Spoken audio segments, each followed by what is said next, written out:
Hi and welcome to Crafting with Indiana Jones. I am Indiana Jones. Today I put together a compilation of some fan favorites. That's right. I shouldn't say fans. You're not my fans. You're my friends. So these are my friend favorites. Well, not my favorite friends, but the ones that you picked out throughout this last spring season that you liked the most or that commented the most. I also included a few others from last year just in case you missed those. So I hope you like what you selected as your friend favorites. Let's take a look.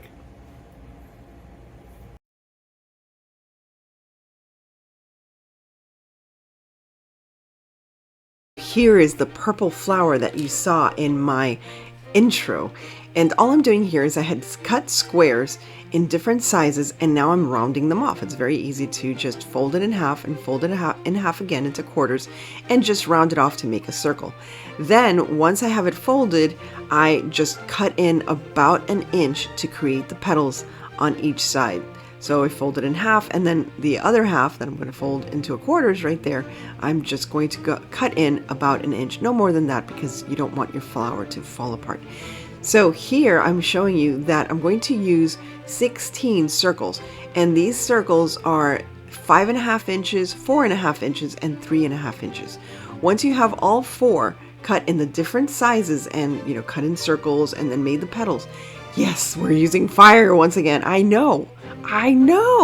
It's dangerous with Annie to have an open flame, but you gotta take some risks to make something beautiful, I swear. So again, all I'm doing here is holding it around 2 inches above the flame. I'm not sticking it in the flame. It looks like that from this vantage point, but no, it's just above the flame to heat it up and make sure that those petals curl. Look at how they curl up. So it singes it, it stops it from fraying, and it curls it up. And oh my gosh, when you put all of the petals together, you're gonna be like, oh my gosh, this is gorgeous. So again, I'm going to sew this through, but you can easily glue it in the middle with hot glue gun, each petal, but I think this is much easier just to gather it up and stitch it straight in the middle, and then add some embellishments. With this one, I wanted to be a little simpler, and also I have a big stash of humongous Dollar Tree pearls that I bought and I haven't done much with. So I said, you know what, let's use one of those big ginormous plastic pearls from the Dollar Tree, and there it is, strung up already on the thread that I'm just sewing through the middle of this amazing flower. I fell in love with this flower, and again, you can make them as big as you want. You can make them even thicker. I went with 16 pieces of fabric. Again, 4, 4, and 4. 16? Is that 16? 4, 4? No, it's 12. But you can go with 16. You can make a smaller circle in the very, very middle. So I'm sorry, it's 12 pieces of fabric, 4 of each size, and there's 3 sizes.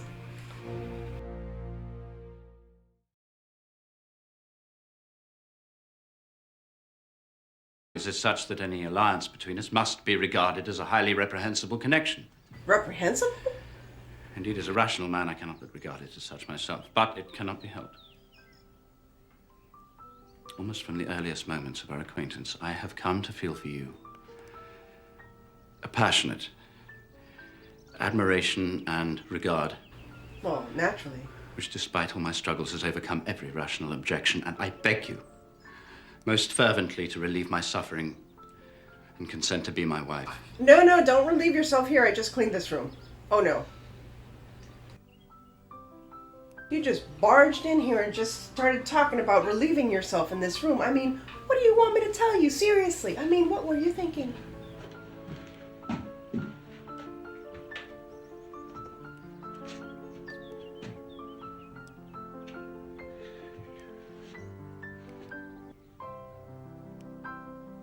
And this is all the reply I'm to expect.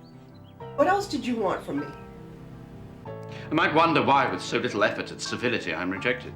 Wait a minute, what kind of answer did you want? You just barged in here and said you were going to relieve yourself. Of course I'm going to say no.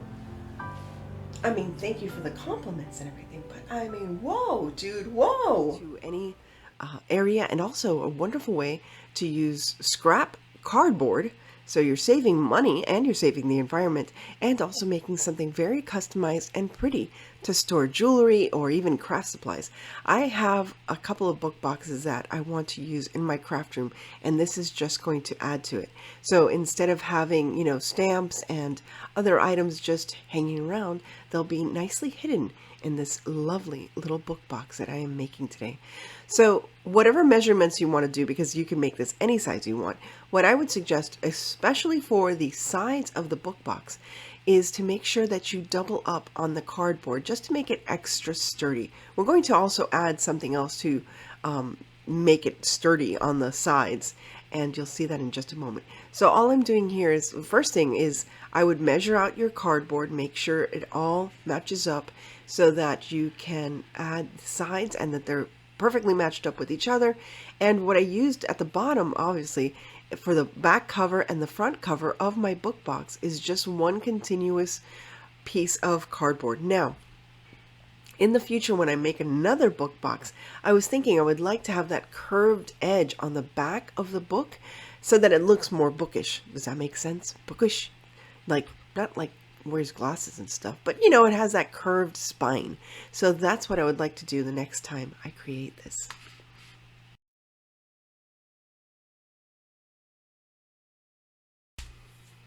For my next step, I'm going to take some Mod Podge, yes, Plaid, Family of Products Mod Podge, and yes, some acrylic grout. And this is the white grout that you can find at the dollar store. And you're probably wondering, what in the world is she doing?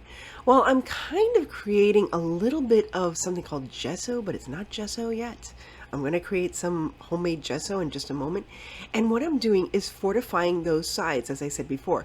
Number one, I want to cover up the edges of the cardboard box so that you don't see the corrugated cardboard part of it. And all I'm using is some paper bag looking tissue paper that I had on hand. Actually, it came in one of my packages. And I said, oh, this is something I'd like to keep, and hence why I'm a hoarder. Anyway, this is how I'm fortifying the sides of the book box, because if it is going to hold supplies and what have you, I want to make sure that they're strong sides. Not only that, but I also line the inside with some, what is that called? Scrapbook paper. Yes, I already used scrapbook paper. Now, I'm actually going to make some homemade gesso. If you haven't used gesso before, it's expensive. I'm just going to start there. And what it is, it's a mixture of kind of paint, glue, and texturizing. So what I'm using is an old bottle of Mod Podge, adding a little bit more Mod Podge. I'm going to add a little bit of cornstarch, not a lot, just a little bit, just to thicken it a little. And then to this, I've also added some water. And I'm going to add again some of that acrylic grout. And gesso is like a primer or a medium primer that you add to canvases before you paint. It strengthens the canvas. It, you know, primes the canvas and you know, protects the canvas actually. And adding the white what's it called, grout, I'm also going to add some paint. I am going to add some Plaid white acrylic paint just to make sure it's nice and bright and white. And this is what I'm using to fortify the cover and the back cover of the book itself. Now again, I'm going to use that tissue paper. It's like it's really good paper. I wish I could find more of it, because it is like paper bag kind of paper, but it's a little thinner, so it's a little malleable, and it's wonderful. And I thought this would be a wonderful way to fortify. And once again, I'm adding some more of my homemade gesso. And it's Gesso is what this medium is usually called. And I'm sure some people out there already know about it, but this is a fun and fast and inexpensive way to make gesso at home. And this is what I did, is I covered the whole entire book, back cover, front cover, and the back spine with the paper and the gesso.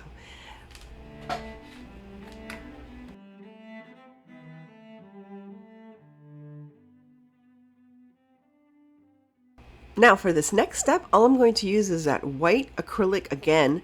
It's acrylic, what is it called? Grout? Yes, acrylic grout. And I'm just using this on the sides, which would normally be pages. So this is how I'm going to create the look of a book. so you can see how I make the pages. It's very easy to do. And again, I would use this instead of the spackle because the spackle cracks a lot. This acrylic grout is much, much better. And all I'm doing is running a comb through it, and I do run it through twice simply because, you know, I really want this to look like pages, so there are many, many pages and they're thin, and there you go, that's what it looks like. So here I am just adding my pages to all of my sides of my book box. Now I have book boxes that don't have this look or this texture, and I just think it looks so much better and it feels so much better. It just looks awesome in the end when you can add these pages. And now I am going to make sure that you can see this detail by first using some dark brown. I didn't use black, I used dark brown to make it look more antiquish, so that brings out the look of the individual pages, as you see. And it's very easy to do. It's just dry brushing. It's dry brushing the pages with some of this like sienna brown, I think it's called. And I think it's just the perfect color to make it look more antiquish. But it doesn't end there because, and again, using a dry brush really helps. I just cut out some of the acrylic that just like went over a little and it was just too much. So now I'm going to add some gilding because I wanted this gilding. Yes, gilding. I wanted to add a gold color because I wanted this to look like those antique. There's that antique gold. I used antique gold and a little darker gold, and you can't see what I'm doing. And I will be turning this over in just a minute. There you go. And all I'm doing is adding that gold on top of that brown so that it stands out a little more.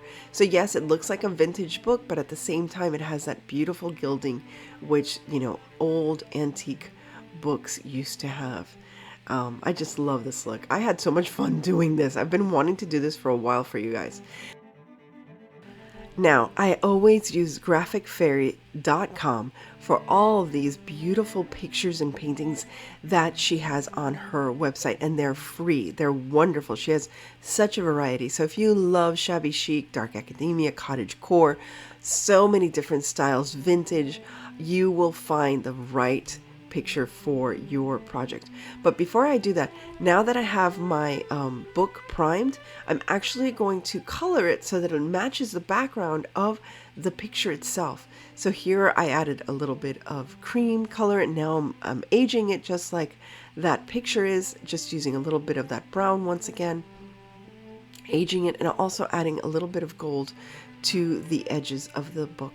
And now I'm going to be Mod Podging that beautiful image onto my book cover. But it doesn't end there.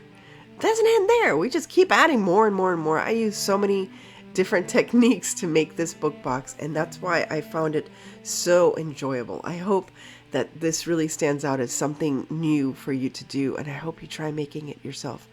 I think it's a wonderful idea to have a book box as a jewelry box in anyone's room, even in just, you know, even on a coffee table. Imagine having one of these lovely book boxes on your coffee table to match your decor and having all your remotes stashed away in there. I think that's perfect.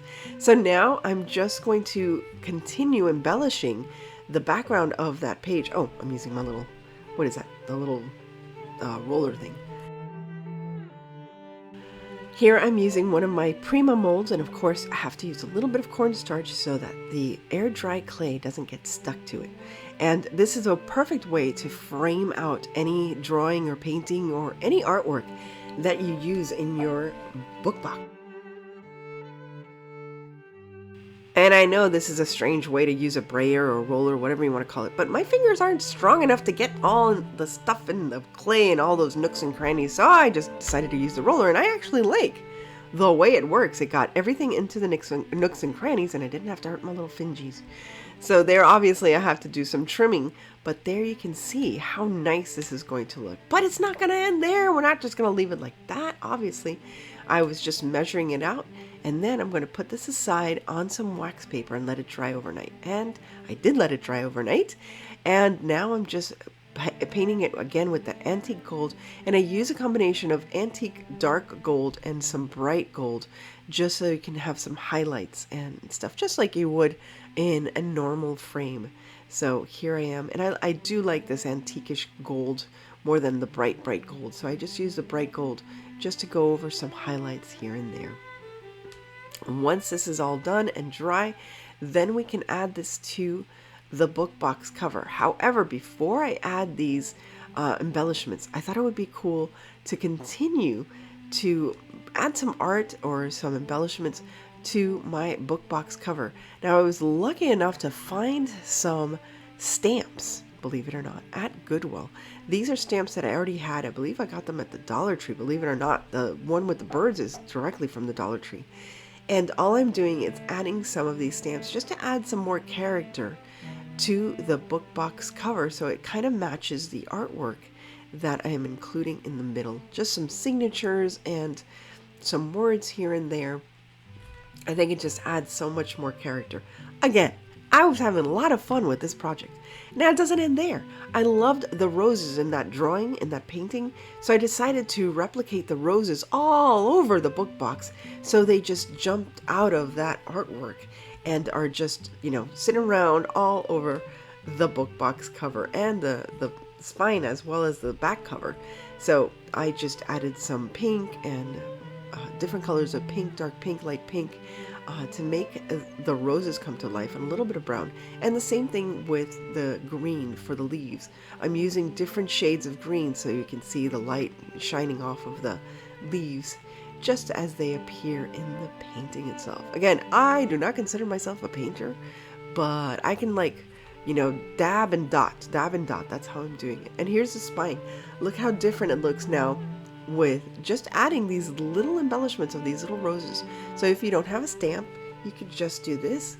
If you don't have a printer, let's say, you can create your own artwork all over your book box, and it's just going to look lovely. Again, I love the shabby chic, antique, vintage, dark academia, cottagecore look. So this is just going to match up with all of the decor that I have in my home. I could put this in my bedroom or have this in my lovely redesigned craft room. And here I am framing. That final part is framing, and I'm using Gorilla Glue, or you can use E6000. I would not suggest using hot glue because I just don't think it seals it enough. It doesn't glue to the project enough with the clay. My experience with air dry clay and hot glue, sometimes it works, sometimes it doesn't. So since I want this to last, I'm going to add the Gorilla Glue to use these this trim that I made with the Prima molds and air dry clay. So there you go, there you have it. I have it all framed up. I'm touching up some of the paint on the frame, and I'll be touching up some more paint on the book box cover itself with some more flowers just to match up with the painting. I had so much fun with this, can you tell? I can't stop fiddling with it. Sometimes you gotta step back and say, okay, it's enough, no more fiddling. I like the way it looks. I think it's perfect. Love how this has so much dimension, and this will look lovely in my craft room or any room in my home.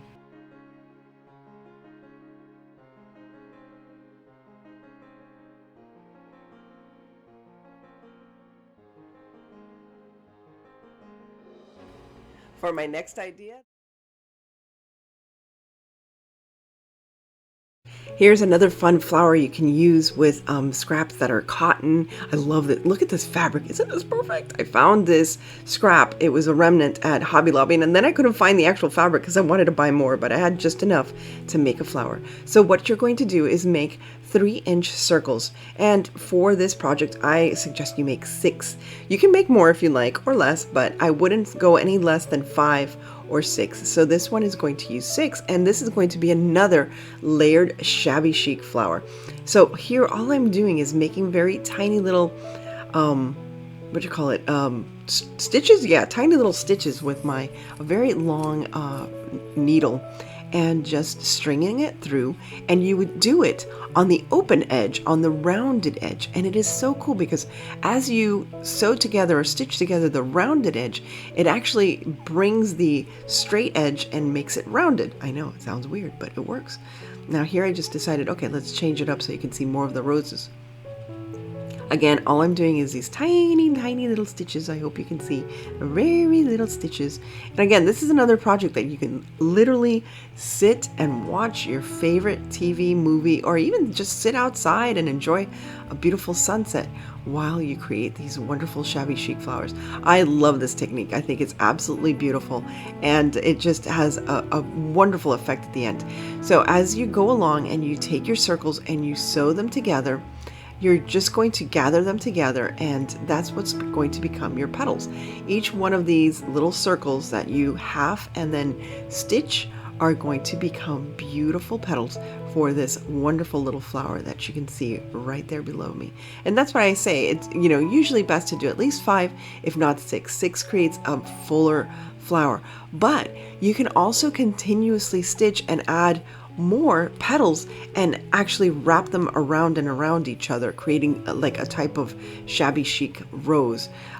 But for this, I just decided to layer 2 different types of fabrics that coordinated, but again, they're different types of fabric. One's a little more plain, and this is a little more decorative because of the print. And all I'm going to do now is stitching them together, stitching them in the middle so that it holds. And now I'm putting it on top of another flower that I believe had 4-inch or 4.5-inch petals or rounds that I had sewed together. Now here I was like indecisive, like, do I do a button, a simple little country button, or do I embellish it again with Totally Dazzled, because it's totally dazzling? And I went with Totally Dazzled.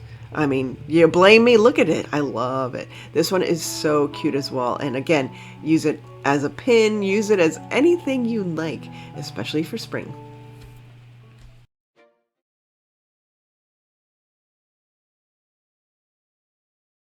For my first project, I'm going to take shabby chic decor and just give it a little bit of fairy fantasy inspiration. So this is what I call, or what's usually called, a rag garland. They're wonderful in any shabby chic aesthetic decor, and they're very easy to make. I use chopsticks that you see are still stuck together at the top, and it's easy to thread through lace, ribbon, pearls, and even some burlap that I've ripped and shredded up and ripped up so it could be nice and shabby and shaggy. It's a wonderful way to create a shabby chic tassel.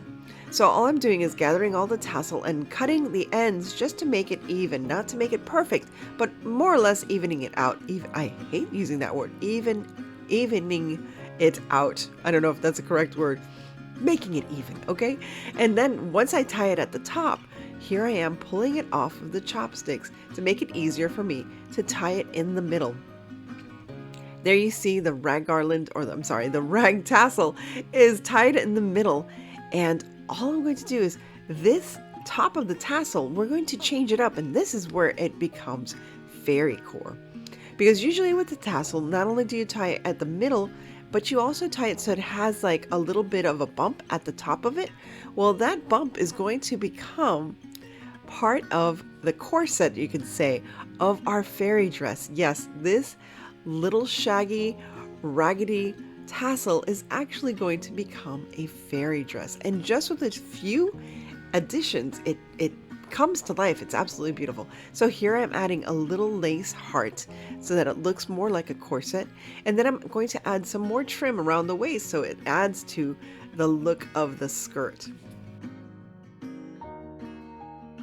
It also helps to give it a little bit of volume. Now I didn't show it here, but I do add some tulle to this, to the bottom of all of these rags and ribbons, just to give it again some body and make it look more like a skirt instead of just making it look like a tassel. But I love this idea. Now there you can see the corset. Now we're going to give it some sleeves, as you can see, with this very thin, tiny like lace ribbon that I have.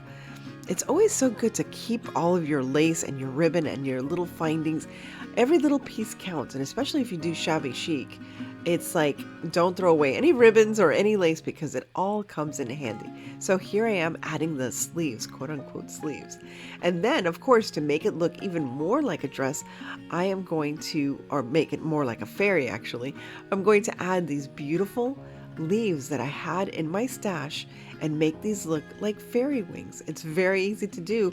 I used 4 of these leaves I think these were from Christmas, and I used the top, and then there'll be smaller ones at the bottom to really finish off that look so that it really does look like fairy wings. Now I'm creating a golden hanger. I just think this really finishes it off and really makes it look like a tiny little fairy dress. I love making little fairy dresses. They're so adorable. And here I'm just using, and this is wire that I got from the Dollar Tree, and it was golden, just so perfect for this project. So I hope you can find some of this wire as well. And all I'm going to do is place the dress, as you would any dress, onto the wire, and there's the look. It's complete. Now, what a wonderful idea, not only for your shabby chic decor, but any little girl's room. Or what about a bridal shower? Wouldn't this just be precious for a bridal shower or even a baby shower? How beautiful. Can you imagine making a mobile made of shabby chic rags and that look like fairies floating around? How beautiful. Even for older girls, you can have a little mobile or hang this off of a chandelier. It's just, you can use this in so many different ways, and it's so beautiful and romantic. I hope you try this yourself.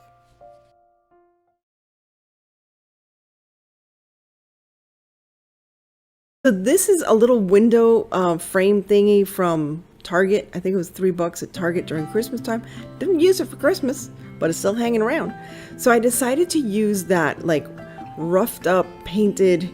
It's a little rough. I'm not gonna say it's flexible, but it's a little rough, and especially since it's on burlap, of course, it's a little rough. But it's perfect for those Victorian style type of. They had wired ribbon before, but I mean, I don't know. I just like the color, and I thought this would be so cute as a little wall hanging. I am just super happy with these. I love these burlap strips painted. How perfect. Thank you, burlapfabric.com, for all the burlap, for all my burlap needs. Thank you so much. And SOLA wood. So here, you know, again, crossover. Here's SOLA wood flowers that I originally dyed at the beginning of the show, at the beginning of the episode, with the plaid acrylic paints and some water. And look how lovely they came out. Just the perfect color of pink. That's the best thing about SOLA wood, and using it together with plaid, you can create exactly what you need for your projects. Just lovely. Just absolutely lovely. I'm so happy with all of this. Just, this was such a happy episode for me. And I hope it made you happy too. It wasn't too crazy, but I can tell you it was very creative and a lot of fun. I really love these very feminine and shabby chic looks. I hope you try them as well.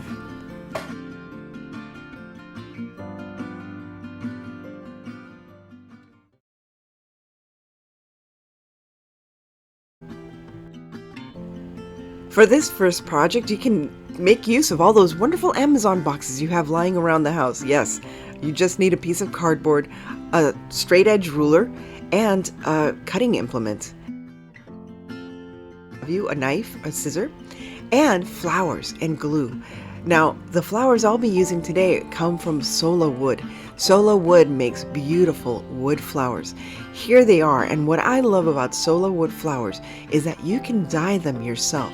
So here I'm dyeing all of my flowers these very beautiful pastel, bright colors for Easter. I think that would be perfect for this project. But again, you can use flowers from Dollar Tree or anywhere else. Now here, all I'm doing is I'm using one of those cutting boards, or I guess it's got a cutting board from Dollar Tree, and it's see-through and plastic. And what I'm doing is rearranging or arranging the flowers and rearranging them as I go along and trying to figure out exactly how I want my design to look. And then I'm going to easily slide off that design and get started on gluing them. That way I already have a set way as to how I want my cross to look, and also know how the flowers fit in just right. Before I get started gluing on the flowers, I got this beautiful vine ribbon from, I guess it's called vine ribbon. I don't know, what do you call it? Vine wire? It's like greenery. Greenery? I don't know. But anyway, it's considered a ribbon because I got it at Hobby Lobby and it was half price. And usually it's $4.99. At half price, it's only $2. This is a steal. Please go get them. I think this is wonderful for all your spring and summer decor. And you're going to be using a lot of it, I'm sure, once you get hooked on it. I love it. I do. And why am I using cardboard a lot lately? Because I'm trying to be frugal, and not a lot of people have access to a lot of craft supplies out there, so I want to take that into consideration. And today, instead of focusing on, Easter eggs and Easter bunnies, I wanted to focus on the true meaning of Easter, of course, is Christ. And I just wanted to commemorate that and share that with you. I am Christian, I am Catholic, and I do celebrate Easter. And here in my family, I'm from a Cuban family. Easter is very important. We all gather together and spend the day together. So it's kind of like a springy kind of version of Christmas. And there's nothing that I love to do more than to share this wonderful holiday, not only just Easter, but Lent as well. Preparing for Easter. What did you give up for Lent? Did you give up anything for Lent? I gave up shopping. That's the other reason why I'm using cardboard. Easy enough, right? It's really hard to be in all these challenges when you can't be shopping for items, because you have to be resourceful and use what you can. And when I have to do thrift flips, which is another video that's coming out soon, I have to be very resourceful and just find things that I find on the side of the road. You know how it is. Anyway, back to this beautiful cross. I fell in love with this cross. My brother fell in love with this cross. My friends that have come and seen this are in love with this cross. So much so that my brother's like, I need to cut these, the mold out of wood so it would be more sturdy for these beautiful wood flowers. And again, these are SOLA wood flowers. If you're interested in them, I have a link in my description below so you can find out more and choose these wonderful flowers. I think it came out great. I love the colors that I chose. It was very easy to dye them. I used acrylic paint that I have from Plaid. And Plaid, I like to craft forever. I haven't sung that in a while. And I just, doused them with some water and dunked the flowers in, as you saw before, and let them air dry. And they just turn out beautiful. I do add a little bit of baby oil so that they're supple and they're not too stiff. But here we go. Here is the end result of this project. So I hope you try this, whether or not you use SOLA wood flowers or any flowers that you might have on hand. And if you don't have any flowers on hand, I have a video where you can create your own flowers out of fabric and from paper. So check out the link below so you can. This was inspired by Teresa of Our Green Acres and Becky of Kind of Shabby. These are my shabby queens, my shabby chic queens that are not too shabby. So here I am, I'm bending a spoon, and this is a spoon that I got from the Dollar Tree because it was easy to bend. And now I'm creating a little mini nest with some Spanish moss, and all I'm doing is just spinning around some of this moss just to make it come together into what looks like a nest. I don't know, is this nest-like? I'm assuming so. I didn't have a bird to ask their professional opinion about this. Next, I have this beautiful pearlized paint from Folk Art Paint, and it is pearlized, and I just love this robin blue color. I just had to use it. So here I am adding my little eggs, and all these eggs are, as I mentioned before, or I don't know if I did mention before, but I made these with air dry clay. So if you don't have the right dimensions for your little Easter eggs, make your own out of air dry clay. It's easy enough, and they paint beautifully, and they dry and stay just perfect for any decor idea. Now I'm adding just to add some more nature to this, I'm adding some dried flowers, and there's my final little spoon. But wait, there's more, because what am I going to do with the spoon? I decided to make a spoon rest or a spoon plaque, and this is what I'm doing. Now, if you checked out the thrift flip road trip from last week, this is actually the drawer cover that I found on a drawer on the side of the road, and I took it off and I said, hey, I'm going to use this for a future project, and here it is. So all I'm doing here is decoupaging some paper. I have book paper, big pages, I guess you could say, and some scrapbook paper, which I thought would just match with all the colors that I'm using. Now, I've decoupaged everything with Mod Podge, and here I am turning it on fire because it's me. Why not? Let's have an adventurous crafting day by setting things on fire. No, now children, don't do this unsupervised. Parents, if you do this, moms, dads, if you do this, please make sure you got some water next to you. But this is the trick. when you Mod Podge something, it literally becomes a sealant. So not only did I Mod Podge the bottom, I also sealed the top with Mod Podge. So the fire is not going to go any further than the area that's not Mod Podged. So you see the area that's Mod Podged is not catching fire at all. There I am showing you the example. So it's a wonderful way to get rid of the edges that you have on any project, and especially if you want to give it that aged look, because you will see the singed areas of the book pages, and I think it's perfect for this kind of project. Here I am doing the same technique. This time, however, I'll show you the difference. I did not put Mod Podge on top of the paper as a sealant. As such, then you're getting some burning on the paper itself. Lastly, I'm just going to stamp it with some stamps that I had here at home, and it's stamping the word home because I thought it was just such a cute little plaque to put above that spoon. And there you have it. There's my little wall plaque. And I think what I'm going to do now is add some hooks to the bottom of it. Oh, and here I'm embellishing it with some more dried flowers and berries. And I'm going to add some hooks to the bottom of this so that I can hang my keys when I come home from work. And there you have it. I hope you like this, and I'll have a final reveal at the end.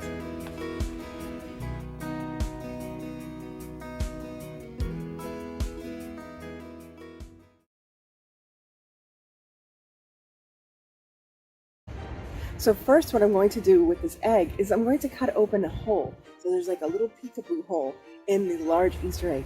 How I'm doing this is using my styrofoam hand cutter, and it's perfect for cutting plastic. After I cut the hole, of course, I'm going to paint both the back and the front of the egg. Now again, I'm using a pearlized paint from Folk Art Paints, and I love Folk Art because it's part of the Plaid family of products. After I'm finished painting, now I'm going to make sure that I decoupage the inside of the egg so there's something very nice in the background, like what I have here in my background.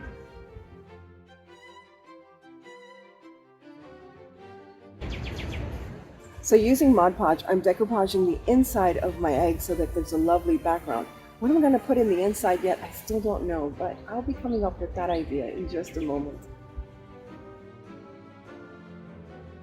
Now to add some extra gloss, I used extra gloss from Mod Podge. That's right, this is super gloss, and I love this product. If you've never used it before, it's fantastic, just to finish up your projects perfectly. So using one of the Glade Air Freshener refill bottles, that's going to become my tiny little vase, and I'm going to decorate it with a little bit of Totally Dazzled, because it's totally dazzling, and a really loud bird. To give the appearance of water in my vase, I'm just going to pour some hot glue, and that is also going to help me fix my flowers right into my beautiful miniature vase. Now that that's done, I'm going to glue the front and the back together. I know it looks messy, but we're going to cover that up with trim. Again, you can use lace or ribbon or trim, anything that you like. Once it's glued together, then I'm going to bring out my molds, and instead of using clay, I decided to use hot glue, simply because it's more pliable and it won't crack as much. Now I'm taking care of painting my molds this beautiful color of gold, which I think looks perfect with this beautiful blue. And there you have it, my Faberge egg. To add the trim to my plastic egg, of course, I used hot glue, which was perfect because it's made of hot glue. All this trim is made of hot glue. And to give it a little extra lift, of course, I'm going to use one of those gloss taper candle holders to create a stand for my beautiful Faberge egg. And lastly, to cover those seams on the side of the egg, again, you can use lace or flowers or anything you like, but I'm using the trim that I created once again from hot glue onto my egg after I have painted it gold. It's always best to paint the trim before you add it to your egg. Wait till the end for a beautiful final reveal. When I was first announced about this challenge by Michelle, I couldn't help but think of the beautiful Vizcaya Palace right here in Miami. It is the perfect place for inspiration for a Bridgerton challenge playlist. As you can see, this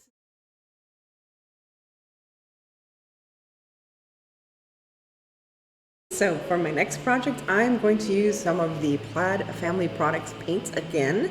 And this one is from Cracker Barrel? No. What is it called apple barrel. I'm just gonna go with the flow. And I'm using that ripping technique that I learned from Teresa of Our Green Acres, where you just wet the paper with a brush and just simply rip, and it just gives it such an organically shabby chic kind of look. I love it. So once again, I'm using Mod Podge, and why Mod Podge, people? You know, you can use white glue, but why? At the end, you're gonna be able to like put, you know, Mod Podge on top of this and make a sealant. So here I am trying to put the Mod Podge very delicately on top of the Mod Podge, the paper with the Mod Podge, delicately on top of my little Dollar Tree sign. And this was bunny, it was an Easter sign, and it was kind of gaudy and, you know, had a lot of, you know, glitter and stuff. So now I'm going to match the color that are on that drawing or that design, and I actually created the design. I'm going to try to make it available for you in the link below so you can use it as well. And I designed this through Canva. So what I use is like either plastic paper or wax paper, as you see, then put the paper right on top of what I'm trying to copy the color of. And as you can see, I did a pretty good copy. And again, this is with Plaid paints and products, and there all I'm doing now is I'm antiquing the edges. And yes, this picture-in-picture is going to be continuous, and yes, I have a different background because I am in a hotel in Fort Myers. I decided to do something wild and crazy, and Luke and I just took off to Fort Myers, and that's where we are tonight. And I'm so dedicated, I'm doing this right here in the middle of the lobby. So now I decided to find a bow that matched the painting or the colors that I have in that design that I created. And I'm just adding the bow. I just created like, I don't do the big bow, not a big bow kind of person. I like to add flowers and natural stuff in between. And that's what I'm doing right here. I'm just adding some flowers that I had in my stash. Again, trying to use my stash as much as possible this year without creating extra economic, you know, expense, I suppose. And I did have everything that I needed right there in my own home, because goodness knows I have a warehouse of so many crafting products. But I have to tell you, I'm very lucky because number one, I receive all my Plaid paints from Plaid, and many other items that I have I receive as gifts from friends. So I have to thank all my friends out there who support this crafting craziness that I have and my hoarding through passing along whatever they don't want to me. I'm gladly receiving it. So here I'm just putting the finishing touches to those flowers, and I fell in love with this wall decor. I hope you did too. There is the final product, and of course we'll have a beautiful final, you know, reveal, but there's a peek. Hope you like it.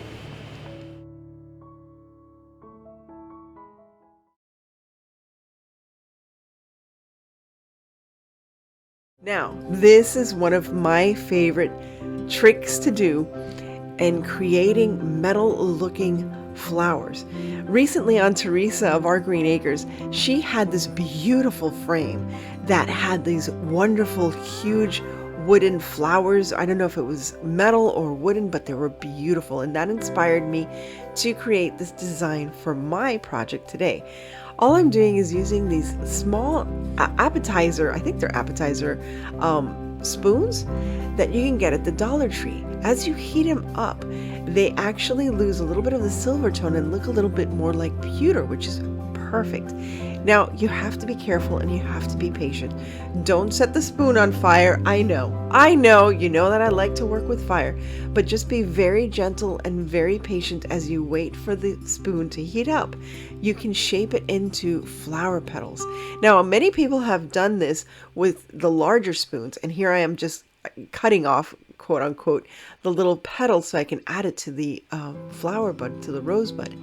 And many people do this with the larger spoons, but if you use the smaller spoons, it just gives it such a different look. You can even, I've even used them as jewelry, believe it or not, and people naturally think that it's pewter, but this is perfect to embellish any frame or a mirror. So many things that you can do with these wonderful plastic spoon Yes, plastic spoons. I don't know what else to call them. Plastic spoons, these miniature plastic spoons. So here I am just finishing up that one flower, and now you can see all three of them together, and look how lovely they look once they're all together. This is also a thrifted find, and what a perfect find for spring. This was also only $3, and I was so incredibly lucky because this is a very large watering can, and I have been in the mood to find a watering can. I see them as so expensive in Hobby Lobby and Michael's and all the home stores, and this was, like I said, a steal. Now I wanted to add a little bit of a whitewash just to make it look, it was black, it was just a plain black, so I thought this was a perfect way to, I don't know, spring it up. Spring it up? Yes, spring it up. Now this design that you see that I'm using here, I actually created this myself on Canva, and I wanted to pick out something that could work very easily for spring, summer, and fall, and possibly even winter, because I want to have this watering can up in my kitchen and have it up all year and just change the flowers out for each of the seasons. So I'm going to include this design down below in my description so that you can download and use it for yourself. And as I said, I did design this myself. I designed the back page, and the flowers were a drawing that were already there in Canva, but the rest I just put it together. So I'm going to be creating some more designs in Canva for you to use, and here's just an example of how you can use it. So here all I'm going to do is, of course, using Mod Podge from the Plaid family of products, I'm going to Mod Podge that wonderful decoration or painting and just make it look very vintage and perfectly shabby chic and ready for spring. And all I have to do is add whatever flowers I like for each and every season, and it's just going to sit upon my, I don't know, kitchen counter at times, maybe up on the shelves in my kitchen or above my shelves. And here I'm just sealing it with my Mod Podge once again. I'm really happy with how all of these projects turned out. But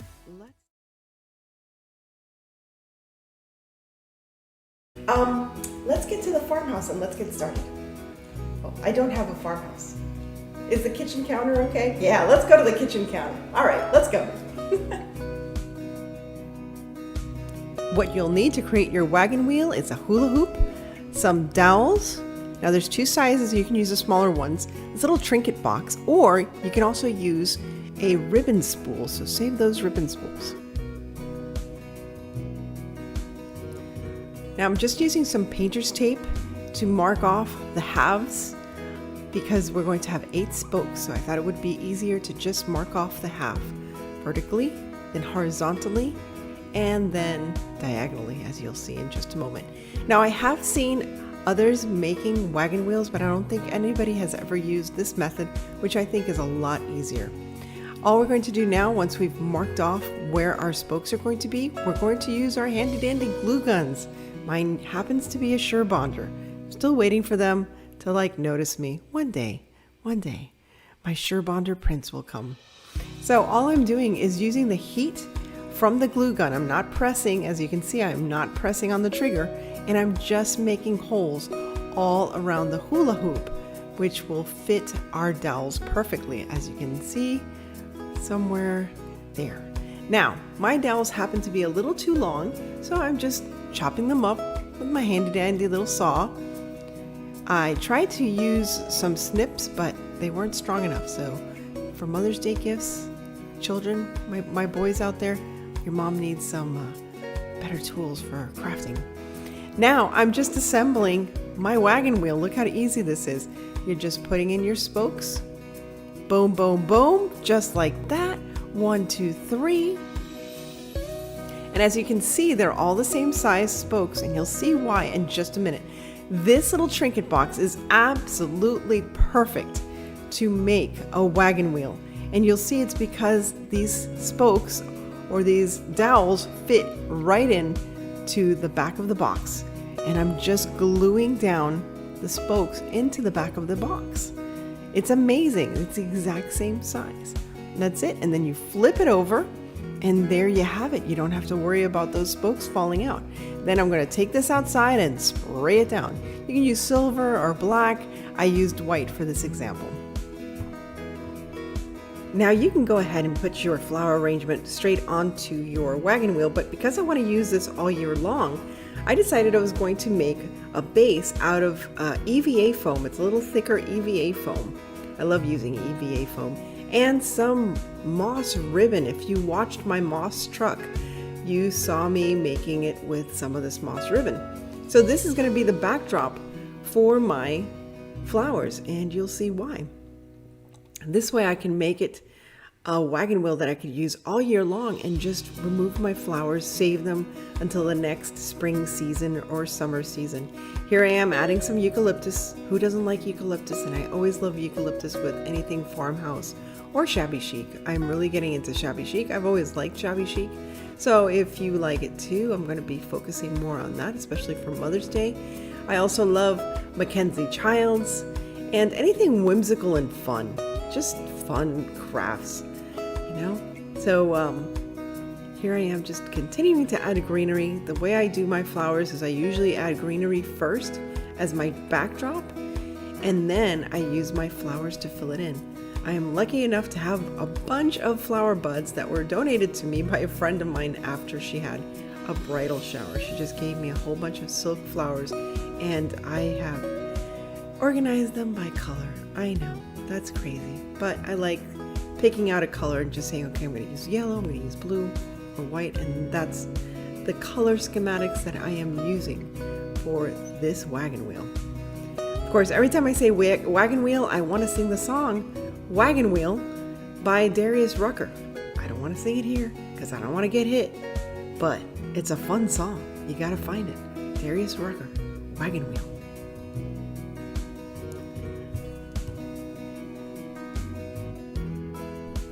Now here I am finishing up, adding some blue flowers and white flowers. I always love the combination of yellow, white, and blue. I selected this because I thought maybe later I could add some miniature lemons or something to the decor, and I think it will be perfect for summertime. So now here is the flower arrangement on the wagon wheel itself. However, here's the fun part. Now I'm just going to add some of this wire. I can't remember what they're called, but you know what they're called. So they're these fuzzy wires. That's what I'm going to call them. The fuzzy wires. I'm just gluing them down, and I'm going to add a little bit of burlap just to give it some extra support there. And I should add a little more glue there. I'll add it later. And I just added 2 of those pipe cleaners. We used to call them pipe cleaners. I don't think you guys call them pipe cleaners anymore. But that's it. I just added the pipe cleaners, a little bit of burlap, and now I can attach this to the wagon wheel without damaging the wagon wheel, without damaging the paint, and I can remove it anytime I want.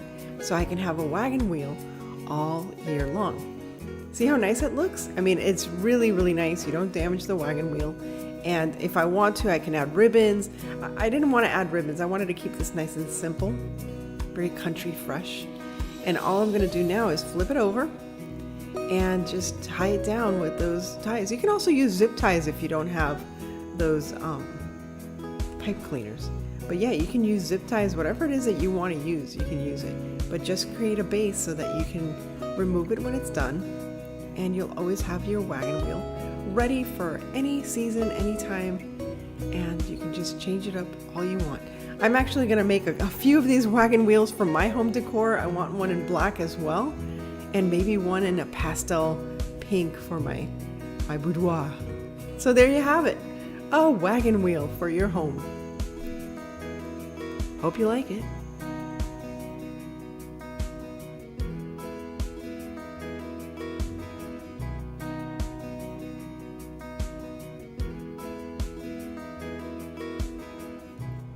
So, what did you think? Did you see your favorite included in this compilation? Well, I sure hope so. And if you missed out on any of these videos, you can always click right here so you can see a full playlist of springtime ideas. And if this is your first time here and you're intrigued or inspired or I just made you laugh a little, well, I hope that was the case, and I hope you subscribe right here. This right there. Look at me. There I am.